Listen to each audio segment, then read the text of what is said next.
All right. So this is, we're gonna be doing a momentum problem here. Down. So I have two objects, think of the cars coming in at an intersection.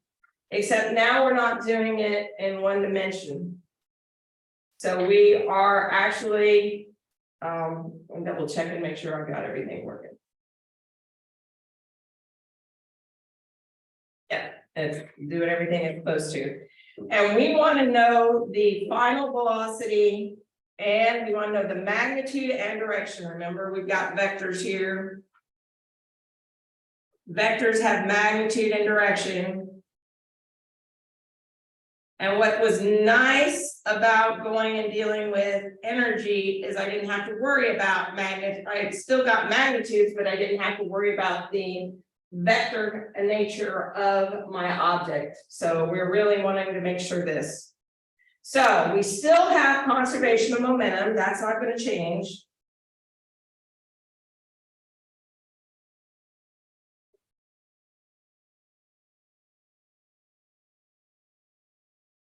And remember that momentum is mass times velocity. That's how we define momentum. But one of the interesting things about this is we still have independent motion.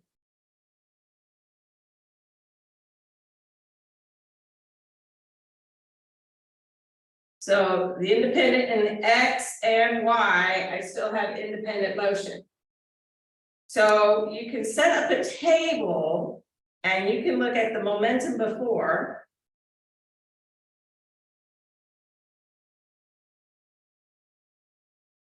Has equal the momentum after.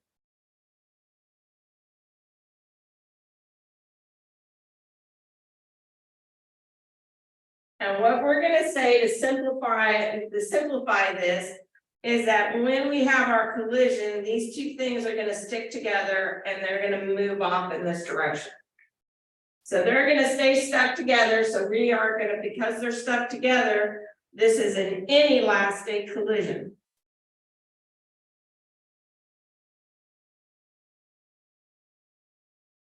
Elastic collisions are like billiard balls. They're like marbles. They're like hockey pucks. Inelastic collisions, a totally inelastic collision. They're going to stick together and they're going to travel together.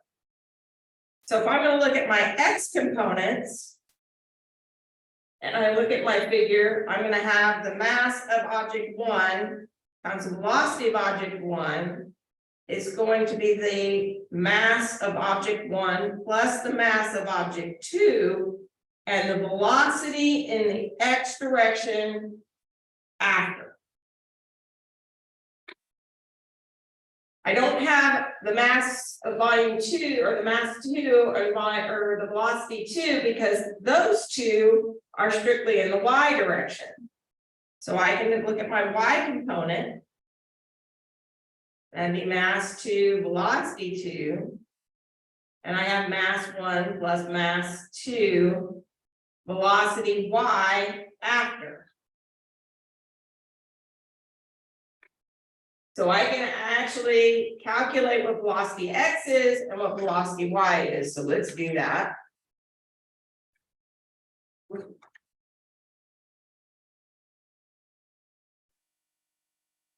So I have mass 1, velocity 1 is equal to mass 1 plus mass 2, velocity X after. So I'm going to get my mass 1, velocity 1 divided by mass 1 plus mass 2 is equal to velocity X. This, we started out with 1,500 kilograms, velocity of 20 meters per second, divided by our 1,500 kilograms plus our 3,000 kilograms. I plug that into the calculator.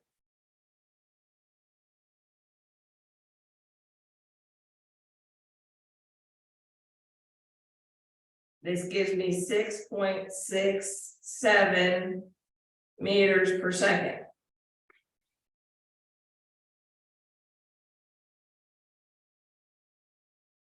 I'm gonna do the same thing for the second one, so I get mass 2, velocity 2 is equal to mass 1 plus mass 2.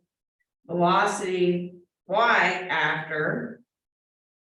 So I'm gonna get my velocity y is equal to mass 2, velocity 2 divided by the total mass. This is gonna be my 3,000. And that was going at 18 meters per second. Divided by my 4,500.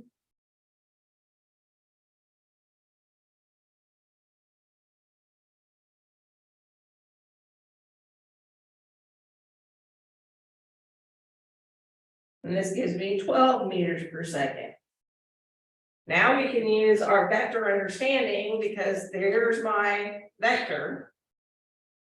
So I've been figured out my velocity vector now is going to be 6.67 in the I direction plus 12 meters per second in the J direction. The magnitude of my vector is just going to be the square root 6.67 squared plus 12 squared.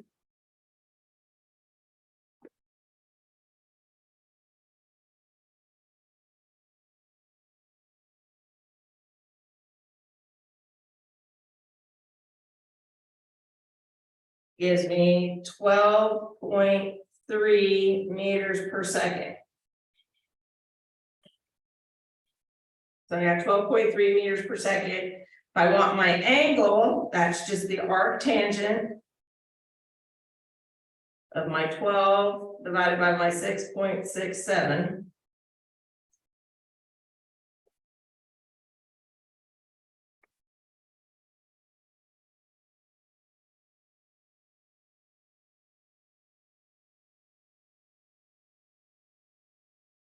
And that says it's going to be 60.9 degrees. So if I had these two objects coming in, colliding together, and then moving off together, I'm going to get this particular velocity vector and the direction. And that gets you your momentum in two directions. So that's how you work these out. You work them out, you divide them. You remember that you have independent motion. You have independent motion. You're looking at the momentum before and the momentum after, and you're breaking up into the individual components. And that can also give you, looking at how you do your Lansing collisions, a variety of other things. You just make sure you're taking into account all of that vector addition. The last thing that's in our chapter on momentum goes back to the original issue that we were talking about way back when we started with Newton's second law, because I don't like teaching Newton's second law without bringing in this idea that I have an impulse is equal to a change in momentum. And that relates back to a change, and I can have mass times velocity here. And that gives me my idea about thrust and impulse. And this all goes into our idea that my force times my change in time is equal to my change in momentum. And I can actually look at that, and that gives us our ideas behind rocket propulsion. So we can actually look at that and get those ideas about rocket propulsion. So any questions about momentum? Because we've done several different momentum problems. We did those last week. I just didn't want to give you two dimensions on top of everything else. So I wanted to do a two-dimensional momentum problem.